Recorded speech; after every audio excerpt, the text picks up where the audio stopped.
Եթերում հայրենիք սփյուռք հաղորդաշարի հերթական թողարկումն է։ Բարև ձեզ սիրելի բարեկամներ։ Բարեկամներ, մենք ներկայացրեցինք Նախիջևանը, խոսեցինք Նախիջևանի պատմության ամբողջ ընթացքի մասին, թե ինչպես ինչ պայմաններով Նախիջևանը անցավ դարձյալ թուրքերին, որտեղ Նախիջևանը այսօր էլ Հայաստանի կազմի մեջ է։ Ինչ ապօրինություններ եղան, այդ մասին խոսեցինք։ Այս հաղորդումով ներկայացնելու ենք Արցախ աշխարհը։ Արցախ աշխարհը, որ իր պատմությամբ, իր աշխարհագրական դիրքով, իր հանճարեղ մշակույթով, իր հերոսական անցյալով ու հերոսական ներկայով, եւ դա անելու ենք դարձյալ պատմական գիտությունների տեխնացու Գևորգ Նազարյանի հետ, եւ ես մի փոքր ներկայացնեմ Արցախ աշխարհը։ Արցախը բննա աշխարհագրական, վարչաքաղաքական, տնտեսական եւ ազգագրական տեսակետներով մի ամբողջական տարածաշրջան է կազմում, որտեղ արցախահայերը հազարամյակներ շարունակ դիմադրել են չարին, մաքարելով բազմաթիվ թշնամիների դեմ, պահպանել են իրենց ազգային պետականությունն ու ինքնությունը, ստեղծելով համամարտկային արժեքներ եւ անվերապահորեն պահելով հայոց արևելյաց դարբասները։ Միշտ կայուն են եղել մեր թշնամիներին, բոլոր այն թշնամիներին, որոնք փորձ են արել հարձակվել Արցախի վրա եւ շատ ժամանակներ դա նաեւ վտանգել է Հայաստանի սահմանները, իսկ Արցախը դարձել է դարպասներ հենց ամբողջական Հայաստանի համար։ Բարեկամներ, մեր նպատակը որն է։ Մեր նպատակն է, որպեսզի ժողովուրդը ճշգրիտ իմանա մեր պատմությունը։ Այն մարդիկ, ովքեր պատմաբաններ են, ովքեր գիտությամբ զբաղվող մարդիկ են եւ կամ հետաքրքրվողներ, նրանք գիտեն, բայց խոսքը գնում է սովորական մարդկանց մասին, որոնք ոչ պատմաբան են, ոչ էլ ժամանակ կամ հնարավորություն են ունեցել ճշգրիտ պատմությունը իմանալու մեր պատմական հողերի։ Այն, ինչ մենք սիրով անում ենք եւ մատուցում ենք ձեզ։ Ողջույն։ Ողջույն։ Ուրախ եմ, որ այսօր էլ ներկայացնելու ենք մեր Արցախ աշխարհը, մեր սիրելի Արցախը, մեր հերոս Արցախը, մեր հանճարեղ մշակույթով Արցախը, իր փառահեղ պատմությամբ, փառահեղ անցյալով եւ նույնիսկ մեր օրերում երբեք այդ փառքը չխամրեց, դարձյալ մնաց իբրև։ Իհարկե, երբ մենք խոսում ենք Արցախի մասին, այսօր մենք չենք խոսում կլանների մասին, որոնք ցավոք սրտի եղան եւ կան։ Այսօր էլ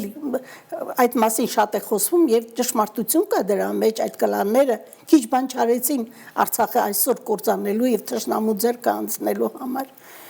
Բայց ժողովուրդը հերոսական ժողովուրդ է եւ հերոսական ձևով էլ պահել է մեր սքանչելի գեղեցիկ, ասում են Արցախի մասին, դրախտային Արցախ։ Արցախը նաեւ անառիկ ամրոցների տարածք էր եւ շատ հաճախ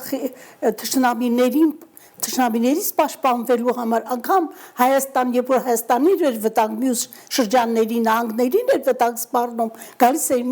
սպառվում էին Արցախում, որովհետև Արցախը ուղղակի ամրոց էր եւ անմաչելի շատ հաճախ թշնամու համար։ Երբ ես քիչ առաջ ներկայացրեցի մի քանի հատված Արցախի մասին,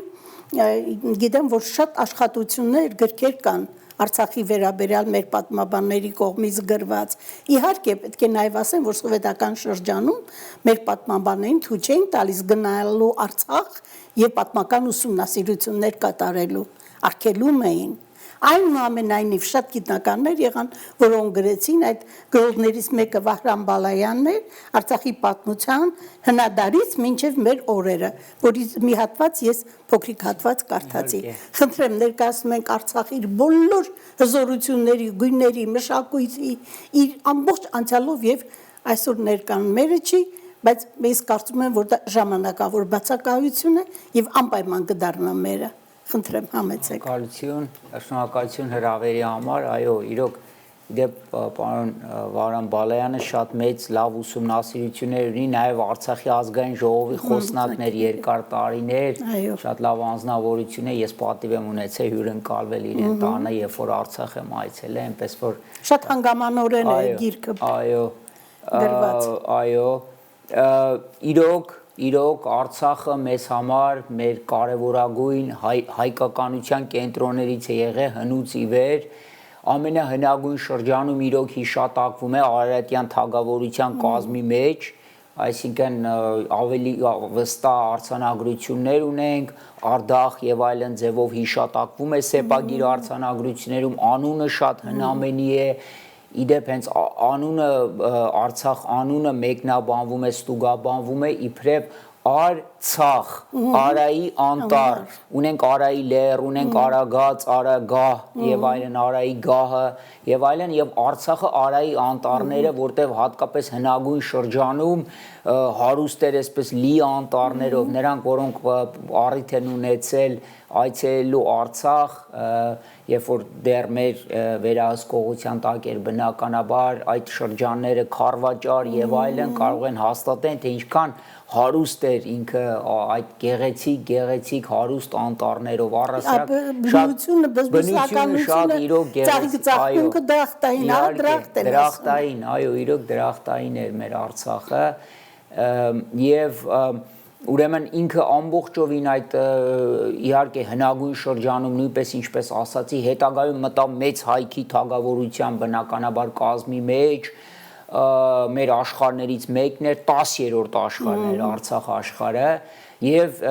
կարևոր դեր էր խաղում իբրև այսպես արևելյան մեր դարպասը հայքի արևելյան դարպասը պաշտպանելով այդ օտար զավթիչներից նվաճողներից շատ կարևոր ինչպես ասեցի հայկական մշակութային կենտրոններ նաեւ ռազմական առումով կարևոր կենտրոններ մեր ասենք թե այրուձին մեծ տրամադրում էր այդ հեծյալ զորքերը շատ կարևոր էր Արցախի հետ մեր նախարարական տոհմերը այդտեղը շատ կարևոր դեր էին ստանձնում առհասարակ նաև հետագայում մեծ դեր ունեցավ իբրև հայկական մշակույթի ոսկեդարյան մշակույթի շրջանում կարևոր դեր խաղաց որովհետև հենց մեր դպրությունը Մաշտոցյան դպրությունը սկսեց Արցախից, երբ որ Մեսրոպ Մաշտոցը առաջին իրեն դպրության կենտրոն դպրոցը բացեց Ամարաս վանքում, Արցախում։ Այսինքն դա պատահական չէ, որ հենց ինքը ընտրեց Արցախը, Ամարասը եւ այդտեղից սկսվեց հայոց դպրության եւ ոսկեդարյան մեր մշակույթը Արցախից են սկսեց։ Նա ինքը կարող էր անել օրինակ Վաղարշապատում, չէ՞, մայրաքաղաքը այդ ժամանակ Վաղարշապատներ եւ այլն կամ Տարոնում օրինակի համար, բայց չէ, ինքը որոշեց հենց Արցախում ինչու, որովհետեւ ինչպես ասեցի, արդեն այդ ժամանակ շատ հզոր հայկական օջախեր, կենտրոններ, որտեղ շատ կարևոր ձևով, ինչպես ասեցի, այսինքն այդ մշակութային գործոնը մեծ դեր էր խաղում։ Հետագայում անգամ մեծ հայքի անկումից հետո, երբ որ հայքը մասնատվեց, տրոհվեց Բյուզանդիայի եւ Սասանյան Իրանի միջև, Արցախը շարունակեցին տեղական մեր իշխանական տոհմերը, նախարարական տոհմերը այդտեղ իշխել մասնավորապես Մելիքները, մելիքությունը հետագայում արդեն Մելիք անունով են հիշատակվում, շատ ճիշտ է ավելի դրանից առաջ առանց շահիկներն են հիշատակվում, հետագայում այդ Մելիքների շրջանում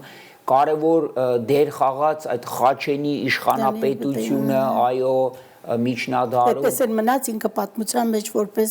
այո, իսկ մի քիչ ավելի ուշ շրջանում, ուշ միջնադարյան շրջանում այդ Խամսայի մելիքություններ, որ դուք հիշատակեցիք, այո, հատկապես այդ 5 մելիքները, որ համախմբվեցին եւ թերևս պատկերացեք անգամ 17-18-րդ դարում գրեթե ամբողջովին հայերով բնակեցված էր Արցախը դա այն պարագայում երբ որ գիտեք մենք անցյալ հաղորդմանն խոսեցինք Շահ Աբբասը այդ ավերիչ տեղահանումը արեց բռնի տեղահանումը երբ որ հազարավոր հայեր սպանվեցին 100 հազարավոր հայեր տեղահանվեցին ամբողջ Արարատյան դաշտից, Նախիջևանից խոսեցինք, որ Ջուղան ինչքան կարևոր մեր կենտրոն էր, առևտրական եւ այլն, ինքը ամբողջովին հրկիզեց եւ դադարեց։ Սարսափելին ինչն էր, որ նա դա անում էր, ոչ միայն քաղաքական առումով դատարկելով, այլ նա պարզապես բացահայտ ասում էր, ես ձեզ տանում եմ, որպեսզի կառուցեք իմ քաղաքները։ Եվ այդպես էլ եղավ Սպահանը, Թեհրանը, Թավրիզով կառուցեց, հայերը կառուցեցին։ Այո, իրոք Եվ արվեստը Հայաստանի հաշվին եւ այս թուրքական տարը այդ ժամանակ ներխուժեց Արարատյան դաշտ եւ այլն դրանից առաջ այսպես կոչված այս ադրբեջանցիները որը գիտեք Շինծո անվանում է որտեղ բուն Ադրբեջան ատրպատականը Իրանում է սրանք թուրքական ինչ որ անհայտ ծագումով այս այդ շարավիղները նոր է տաս որ միջև այդ քոչվոր կյանքով էին ապրում այո խաշնարած եւ այլն խզıl բաշներ եւ այլն խառը տես թուրքական ինչ որ ցեղեր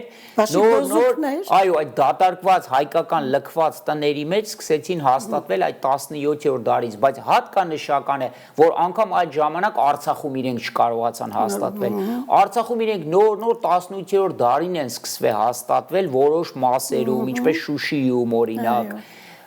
այդ ղեկավար ունեին առաջնորդ այդ Փանախ խանը որ ավելի հանգամանորեն 19-րդ դարում 19-րդում խցկվեցին եւ ոչ միայն խցկվեցին Ղարաբաղ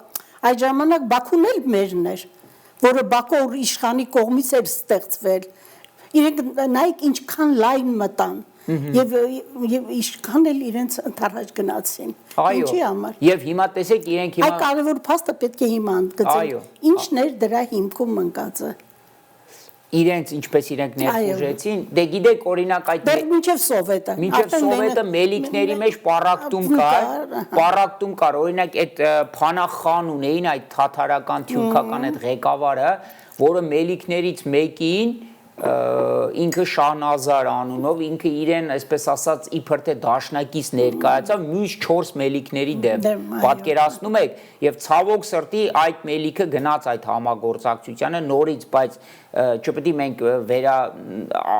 դա այս վերագրենք բոլոր մելիքներին եւ ասենք գիտեք դա բայց այդ սխալ դավաճանական քայլը եղավ եւ ինքը այդպես որ պատճառներից մեկը որ կարողացավ տիրանալ Շուշիին Եվ այդ մեր հայոց միասնության, սա է երևի թերևս պետք է ընդգծենք, երբ որ խախտվեց մեր միասնությունը, իրենք կարողացան դրանից օգտվել։ Մեր պարտությունները միշտ եղել են, որ ներքին պառակտումներ են եղել, միացյալ ճակատով հանդես չենք եկել, ինչպես նաև այս պատերազմի ժամանակ նորից ահագին մեր մեջ պառակտում կար, մինչ պատերազմ սկսելը, արդեն դրանք բավական այդ հոգեբանական պատերազմի աշխատանքը թշնամին արել էր, տարվում էր այսօր հիմա տեսեք դուք եք խոսեցիք, չէ, իրանք բացասական ձևով ամենաշատ այդ Ղարաբաղյան կլան, որ տարածում են իրենք են, բայց Արցախի սովորական ժողովուրդը ամենահայրենասեր, ամենանվիրված բաներից է, բայց հենց իրենք այդպիսի թեզեր են տարածում, որ հայերի մեջ այդ պառակտությունը մտցնեն, որը անընդունելի է եւ դա այդ հոգեբանական պատերազմի զենքերից մեկն է անընդունելի երբ որ հայ մարդիկ են դա կրկնում կամ Հայաստանի ղեկավարն է կրկնում ինչպես Փաշինյանն է անում իհարկե Փաշինյանը շատ անընդունելի բաներ է ասում եւ կրկնում բայց ոնց որ ասած այդ դա է որ իրենք առաջին անգամ ինչպես նշեցիք 18-19-րդ դարում նոր որ Արցախ այդ ժամանակ գրեթե 100%-ով հայաբնակ էր տեսեք իրենք դաշտային Արցախում կամ ուտիքի մասերը շուտ էին յուրացրել որտեղ ավելի հեշտ էր գրավել բայց լեռնային այդ մասերը անառիկ էր թե Արցախը թե Գարդմանը իրենք շուտվանից արդեն իրենց այդ խաշնարած կյանքի համար եւ այլն այդ ոչխարների հոտերն էին պահում շուտվանից գրավել էին այդ Քուր Արաքսյան դաշտը, Փայտակարանը, այդ ամբողջը մինչև Կասպից ծով իրով մեծ հայքի տարածքն է եղել շուտվանից այդտեղի հայերին բնաջնջելով, ձուլելով, գրավելով այդ տարածքները յուրացրել էին, բայց անառիկ լեռնային մասերը իրենց շատ դժվար էր։ Տեսեք նույն Խարվաճարը այս վերջին պատերազմի ժամանակ իրենք քանի անգամ ուզեցին մեր պաշտպանողական դիրքերը ճեղքել չեն կարողացել։ Մենք պարզապես դա հանձնեցինք առանց մեկ կրակոցի եւ շատերն էին ասում, որ իրենք Խարվաճարը անգամ նույնիսկ ասենք օրինակ Ստեփանակերտի անկումից հետո չէին կարող գրավել։ Անքան անառիկ էր այդ մռավի լեռները, այդ լեռնաշղթան եւ այլն, որ կարելի էր ամիսներով այդտեղ պաշտպանություն կազմակերպել Խարվաճարում։ Այդպես, այսինքն, բայց վերադառնալով հետագայում իրենք այդպես հաստատվեցին, բայց Ինչն է հատկանշական Արցախը անգամ 20-րդ դարի սկզբին գրեթե 90-95% հայերով բնակեցված էր այդ մի քանի տոկոս այդ թաթարների որ Շուշիում այդ հարակից մասերում Փանախանի կողմից այդ հաստատված դա էին կազմում շատ չնչին տոկոս էին գերակշիռ Արցախը շարունակեց մեծ դեր խաղալ իբրև հայկականության կենտրոն մասնավորապես Շուշի քաղաքը Շուշին այդ ժամանակ պատկերացրեք ավելի մեծ նշանակություններ, քան թե Երևանը, օրինակ, որպես հայկական մշակութային կենտրոն։ Այդպիսի դեր է ունեցել Արցախը հայ իրականության մեջ։ Մեր ազգային ազատագրական գործիչներից շատերը այդտեղից են դուրս եկել, Նիկոլ Դումանը, օրինակ, հայտնի ազգային ազատագրական Լեո եւ այլն Շուշին կարևոր եւ մշակութային այդտեղ տասնյակ թերթեր, պարբերաթերթեր էին լույս տեսնում եւ այլն ծաղ հետագայում այդ դամբարանների ուսումնասիրության ժամանակ ինչեր հայտնաբերվեցին, որոնք եւ նաեւ Արցախի թանգարանում կար։ Շատ բաներ էլ ադրբեջանցիները իրենց սովորության համաձայն գողացան, տարան, սեփականացրեցին իրենց անուններով, բայց ամբողջը դա հենց Արցախի մշակույթն էր։ Արցախի մշակույթ Զարդերը, գեղեցիկ ինչքան մատյաններ եւ այլը գտան։ Այդ բոլորը իրանք կեսից ավելին բռնագրավեցին։ Ճիշտ եք։ Եվ մենք հասանք այսպես 1918 թվականին, երբ որ հաստատվեց, հիմա իդեպ այսօր է մայիս 28-ն է, շնորհավորում եմ մեր Հայաստանի Հանրապետության անկախության տոնը, սա է իրական Հայաստանի Հանրապետության հիմնադրման եւ անկախության տոնը, որտեվ եթե դա չարվեր, մենք չէինք ունենա մեր այսօրվա հանրապետությունը, այո, սա է իրական ոչ թե հանրապետության, այլ անկախության նաեւ տոնը։ Եվ իհարկե հիմնադրվեց Հայաստանի Հանրապետությունը մայիս 28-ին, սակայն այդ ժամանակ նույնպես հիմնադրվեց այս Շինծո Ադրբեջանը, ինչն է ուշագրավ, հիմնադրվեց թուրքերի կողմից, Էնվեր Փաշայի եղբայր Նուրի Փաշան բանակ ստեղծեց Կովկասի իսլամական բանակը, որ այդ թուրք սպայերը եւ այլն եւ այս թաթար սպաները, այո, եւ թուրք եւ թաթար զինվորներ մեջը ներգրավելով ինքը հաստորեն հարձակումներ սկսեցին գործել թե Արցախի վրա, թե այլ հայկական այդ տարածքների վրա, հատկանշական է, որ այդ Ադրբեջանի Հանրապետությունը հռչակվեց Գանձակում, որտեղ Բաքվում այդ ժամանակ էլի հայերն էին ավելի շատ, Ստեփան 90% հայերն էին։ Եվ ինչն է քաղաքական առումով նաև հայերի ձեռքներ իշխանությունը, որտեղ վարում էր նավթարդյունաբերությունը այո, մասնավորապես նկատի ունեմ Ստեփան Շահումյանի Բաքվի կոմունան, որը ինքը ղեկավարում էր հայեր, ռուսներ եւ այլն, այսինքն բայց այս Նուրի Փաշայի բանակը, որ հիմնադրվեց, հետագայում մինչև այդ իհարկե ունեցանք մեր հերոսամարտերը մայիսյան, Սարդարապատ, Ապարան, Վանաձոր, որտեղ իհարկե մեծ հաղթանակներ տոնեցինք եւ այդպես ստեղծվեց Հայաստանի Հանրապետությունը, սակայն հռչակվեց նաեւ այս Շինծո Ադրբեջանը, որը փաստորեն երբ որ այս Շինծո Ադրբեջանը այդ Նուրի Փաշայի կողմից հիմնադրվեց, մենք կարծես անցյալ հաղորդման խոսեցինք դրա մասին, հենց Իրան, քանի որ անունը ընտրեցին Ադրբեջան եւ դա պատահական չէ, որտեղ իրենց նպատակը բուն ատրպատական Ադրբեջանը զավթելն էր, այս երբեք այս տարածքները Հայաստանի մաս կազմող, Աղվանքի մաս կազմող չեն եղել Ադրբեջան անունով, պատմականորեն երբեք միշտ Արաքսից հարավ է գտնվել ատրպատական Ադրբեջանը,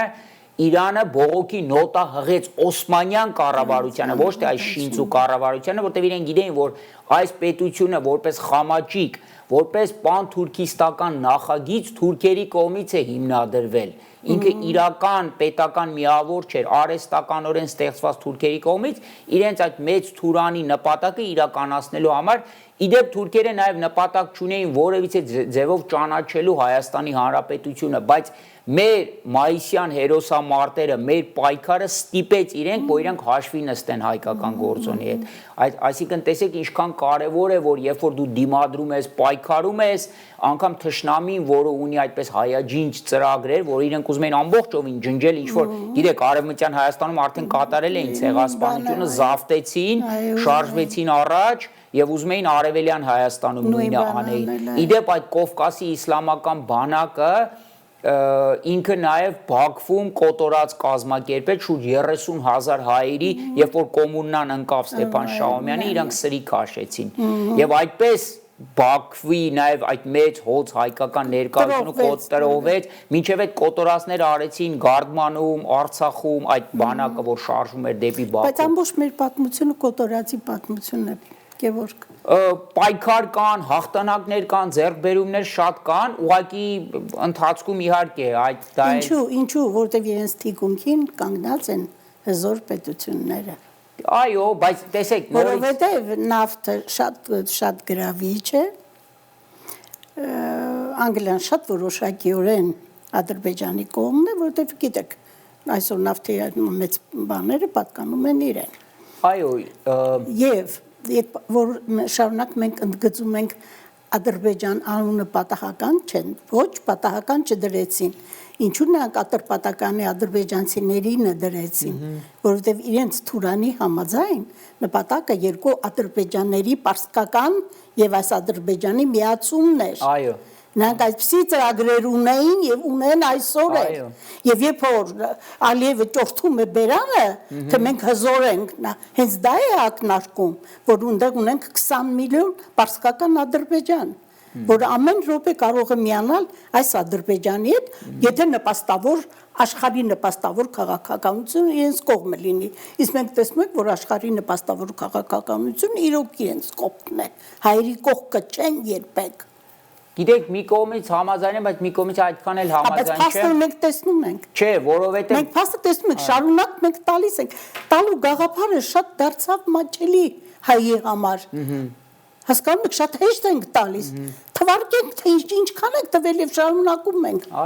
Այո, դա հենց դա է, թերևս գիտեք, խնդիրը ինչումն է, ոչ թե որ աշխարհը մեր դեմ է, ես չեմ կիսում այդ կարծիքը, այլ որ մենք երբ որ մեր սեփական իրավունքների, դիրքերի զիջում ենք, մեր այսպես Այդ ինչու առաջ չէինք զիջում, նվաճում էինք Տիգրանի Ժրմակ 1.200.000 քառակուսի կիլոմետր տարածքի էինք իշխում, բայց հիմա հանկարծ սկսեցինք շատ հեշտ տալ։ Տալիս ենք, հետո երկում ենք, տալիս ենք, երկում ենք, երկեր են գրում, անդածնվում։ Սրտի ցավ է այդ երկը։ Իհարկե։ Բայց արդեն եկել ենք այդ անզոր վիճակին։ Ճիշտ է, Այդ դրա համար եմ ասում աշխարհը մեր կողմից չի։ ես կարծում եմ Այսինքն աշխարհը ապացուցեց, որ ինքը քրիստոնյա պետության, ինչ է նշանակում քրիստոնյա պետություն, առաջադիմական պետություն, զարգացման պետություն, իր կողքին չի կանգնում։ Այս այ ապշեցուցիչ։ Գիտեք ինչ, ես հենց դա եմ ասում, թերևս խնդիրը նրանում է ոչ թե որ մեզանից պետք է սկսվի, մենք պետք է նախաձեռնենք, որ հենց մեր կողքին կանգնենք մեր պայքարով, խնդիրը հենց դրանում է, մեր պայքարով, մեր կամքով, երբ որ մենք պայքարը կա, կգան, կկանգնեն եւ հավատացեք, այնպես չէ, որ շատ երկրներ կան, որոնք ոչ ուզում են հզոր Թուրքիա, ոչ ուզում են պանիսլամիզմ, պանթուրքիզմ, կան շատ երկրներ, կարող ենք օրինակները բերենք, որոնք մեծ իրենք հոժարական ձևով ուզում են, որ Հայաստանը այդ հզոր կռվանը լինի, որ թույլ չտա այդ Թուրանի ստեղծումը, թույլ չտա իսլամիզմի տարածումը։ Բայց մինչև Թուրանի իսլամիզմի տարածումը, այս մեր երկիրը այսօր այնքան հեշտությամբ Արցախը տվեց, գոնե դիմացը չպահանջեց Նախիջևանը, որը օրենքով Հայաստանի կազմի մեջ է, որքան պետք է տկարանա մի պետություն եւ պետության ղեկավար, որ չկանգնի ասի, այս տարածքը իմն է, այսօր էլ է իմը միջազգայինորեն, սա տվեք, եթե նա եք վերցնում, իրավունքը չունեք, բայց եթե դուք ուժի տեսակետից ուժ եք ներկայացնում, վերցնում եք, ես էլ ուժ եմ ներկայացնում, սա եմ պահանջում։ Ճիշտ է, դա հենց է ղեկավարի ներկայիս Փաշինյանի վարչախմբի որևէ մեկը չի պահանջել, ինչու չի պահանջել, որտեվ ռուսը թույլ չի տվել։ Այո, պետք է բան անել եւ միջազգային իրավունքի առումով ճիշտ ամրագրեցիք, շատ կարեւոր որոշում կար ազգերի լիգայի 1920 թվականին, որ այդ որոշումը նշում էր, որ այն Արևելյան Հայաստանի մասերում, որտեղ գերակշիռ մաս են կազմում հայերը, իրենք ունեն ինքնորոշման իրավունք եւ այո Արցախը եւ իրենք քանի որ այդտեղ 90-95% հայեր են, ինքը Հայաստանի Հանրապետության մաս է կազմում։ Դա ազգերի լիգայի 1920 թվականի փետրվարի 24-ի որոշումն է։ Չի կարող մի տարածաշրջան, որտեղ դրա համար ինքը Հայաստանի Հանրապետության մաս ճանաչվեց։ Ինքը չի կարող մի տարածաշրջան, որտեղ այդ ժամանակ ավելի քան 90 առ 100% հայեր էին, ինքը մաս մտցվեր մի այլ շինծու միավորի մեջ Ադրբեջան կոչվածի, թերևս իրանք պնդում էին, որ իբր թե իրենցն է, բայց երբևիցե չի ճանաչվել։ Ասեմ ավելին, Ադրբեջանը դիմեց հենց ազգերին լիգային անդամակցության, որը գիտեք ՄԱԿ-ի իրավանախորդն է, ինքը դիմեց ազգերի լիգային, մերժվեց այդ դիմումը, նշելով, որ ձեր սահմանները հաստատված չեն, եւ չկարող չի ճանաչվել Արցախը երբևիցե այս անկախ Ադրբեջանի միավոր, դա արեցին հետագայում բոլշևիկները,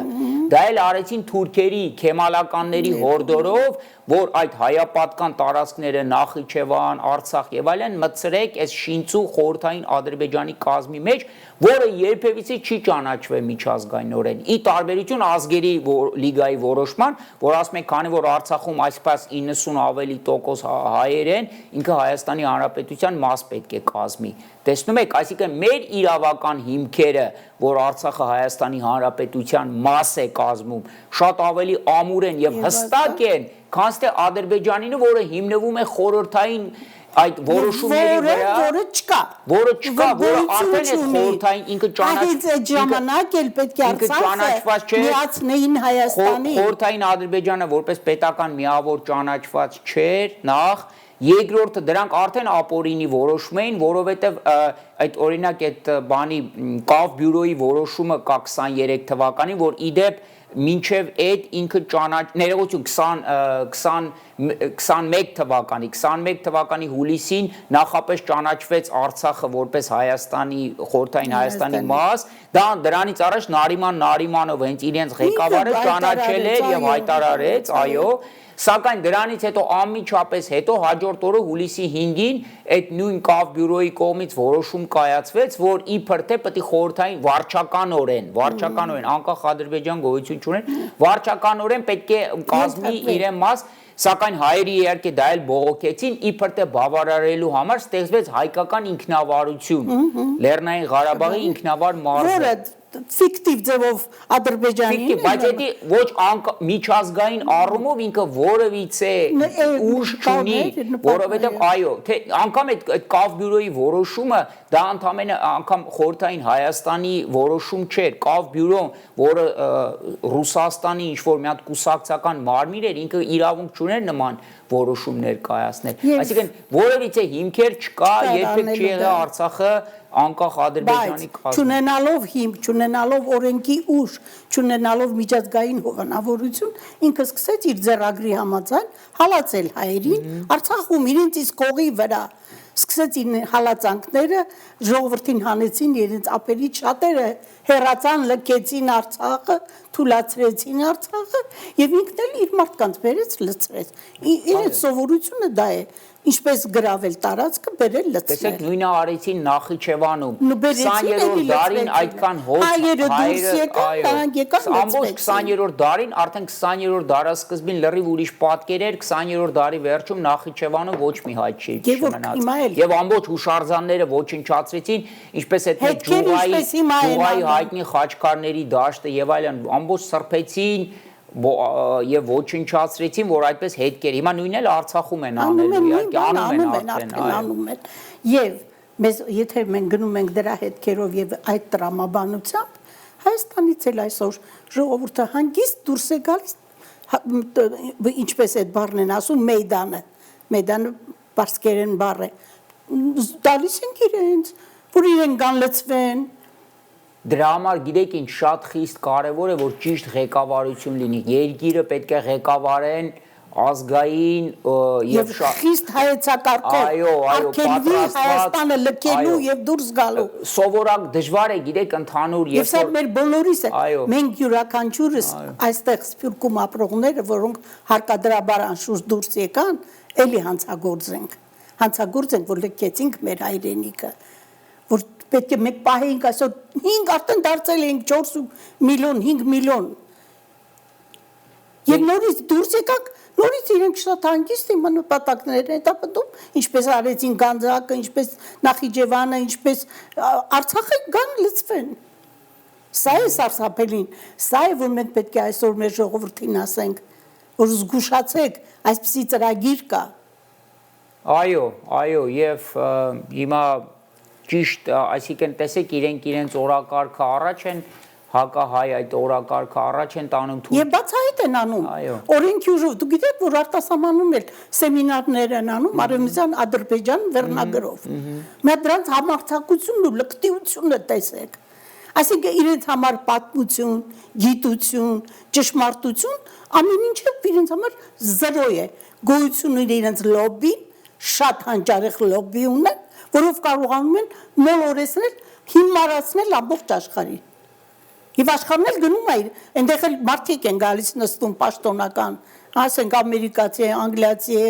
ռուս է, ով է, եւ ընդունում են իրենց արևմտյան Ադրբեջան արտահայտության լրջությունը։ Դե այո, գիտեք, բայց նորից եմ ասում, մենք կարանք այդ հասարակական եւ անում ենք հիմունքներով պայքարենք, բայց մինչեւ պետականորեն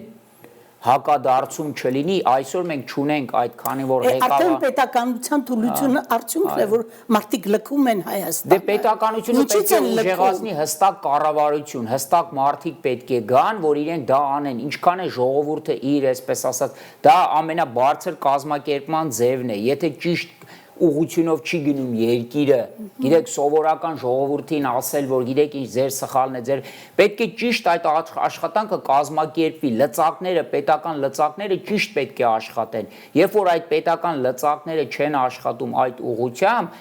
գրեթե անհնարին է։ Տեսեք իրենք ինչպես են անում, իրենց պետական մակարդակով են անում, իրենց աջակցում է Թուրքիան պետական մակարդակով։ Մասնավոր ձևով ինչքան էլ անես, այդպես ասած, դա իհարկե չի ունենալու այն արդյունքները, որը արվում է պետական Անշուշտ, որքան էլ հայրենասեր լինի, որքան էլ գոռա, որքան էլ չչա միևնույն է, պետական կառավարման հայցակարգ է պետք, որը պետք է հիմնված լինի ազգայինի վրա։ Իդեպ հենց նույն Արցախի այս հայաթափման վերաբերյալ էլ կան կարևոր որոշումներ Եվրոպայի կողմից, այլ միջազգային ատյանների կողմից, որ նշում է, որ տեղի ունեցել էթնիկ զտում եւ վերադառնալու իրավունք կա։ Դա արդեն մեր Արցախի վերադարձի եւ վերականգնման արդեն հիմքը պետք է լինի, եթե ճիշտ շուտով պիտի վերադառնան, այլապես ամեն ինչ քանդում են գերեզմաններից, մեր պատմամշակութային հրաշքները արդեն վերացնում են իրենց կեղտոտ նկարագրի համար։ Ուզում եմ ասեմ, այնպես չի, որ աշխարհը մեզ չի պաշտպանում եւ մեր դեմ է, երբ որ մենք մեր սեփական իրավունքներին դա էլ կա, աչք են փակում, արդեն միլիոն անգամ դրա մեջ մենք համոզվեցինք, Արցախի ժողովուրդը սոված, ծառավ, գաղթի ճանապարհը բռնած, որևէ մեկը չխոսեց, որևէ պետություն դա չբացվեց։ Դա այդքան միջազգային ատյաններ էր, թե ով էր երաշխավոր կանգնե, որ իբր թե դա չպետք է տեղի ունենա, Ռուսաստանը, չէ։ Աշխարհը ՄԱԿ-ը այդ կառույցները առաջարկեցին միջազգային միջամտություն, մերժվեց դա մեր կողմից։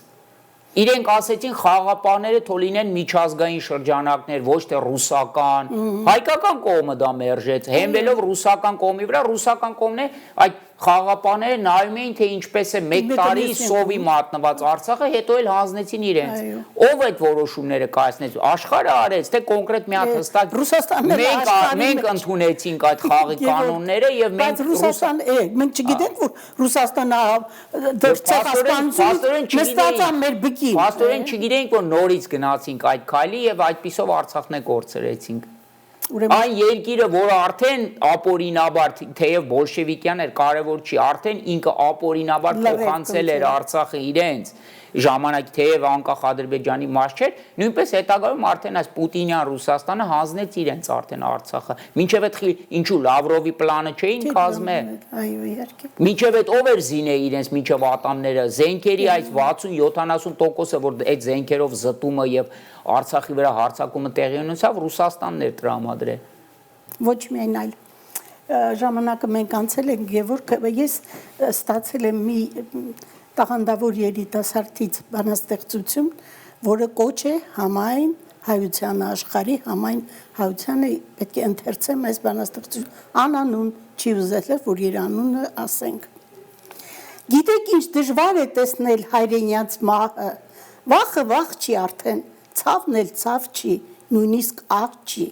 Վերցնենք մի կտոր հիշողություն, երևակայական բահ, պատրաստ փորել խորը, անհամար պատճառների մեջ փորել, դարերը կործանվող եւ կործանվողներ կան, փորել արածն ու մեր արածն ու չարածը, փորել մեր տեսակի մեջ, փորել մեր ագահ քսակի մեջ, առնախառն հայկին վայրեջնետի վայրեջքի կողքով, մաշտոցի տարերի երկայնքով, նարեկացու լացի մեջ փորենք, գտնենք գտնենք մեր մեջի հայը, ուր է կորել։ Փորենք չսիրված լինելու արմատները, սուտ վառված մոմեմատները, հավատքի անհավատարմությունը, անհավատի ունայնությունը, փորենք Վարդանանքի հիշողությունը, Սարդարապատն ու Հազարապատը դարձած լեգենդները, փորենք եւ միայն լաք ու ափսոսանք։ Հայկական լեռնաշխարհը փորենք, մարդկության սառցանման սրտերը փորենք, բարձր գորանք, որ մեր գորոցը մեր սարերը լսեն եւ վերադարձնեն մեզ։ Մենք գորանք ու մենք լսենք, մենք վախենանք բարձր ձայնից ու լռենք ու կոտորվենք։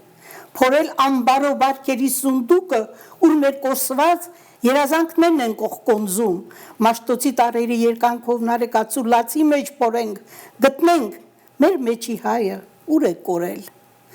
Հատ մեր զգացմունքները փորենք, տեսնելու ինչու այսքան քարատիպ ենք հիմա, ինչու այսքան հեշտությամբ ով հասավ խափեց մեզ, մենք դարձանք ազգովին հիմար, կորցնում ենք հայրենյանց հողը, դժվար է տեսնել հայրենյանց մահը, վախը վախ չի արդեն, ցավն էլ ցավ չի, նույնիսկ մահը մահ չի։ Ու նորից վերցնենք մի կտոր հիշողություն, երևակայական բահ ու փորենք Սասունցի Դավիթին քնից անենք, փորենք Մաշտոցի տարերի երկանքով, նարեկացու լացի մեջ փորենք, տեսնենք, որ գտնենք մեր հայ տեսակը, ախր, էս ուր է կորել։ Հարց է տալիս, ուր է կորել մեր հայ տեսակը, մեր հզոր հայ տեսակը, որի մասին ամբողջ աշխարհն է խոսում։ Շնորհակալ եմ։ Ես եմ շնորհակալ։ Եվ ձեզ սիրելի հեռուստադիտողներ, մինչև նոր հանդիպում, փնտրենք ուր է կորել մեր հայ տեսակը եւ մեզ պահենք մեր բարձրության վրա։ Ճիշտ ընտրություն կատարենք եւ բոլորս գնանք ընտրության։ Մինչև նոր հանդիպում եթերում։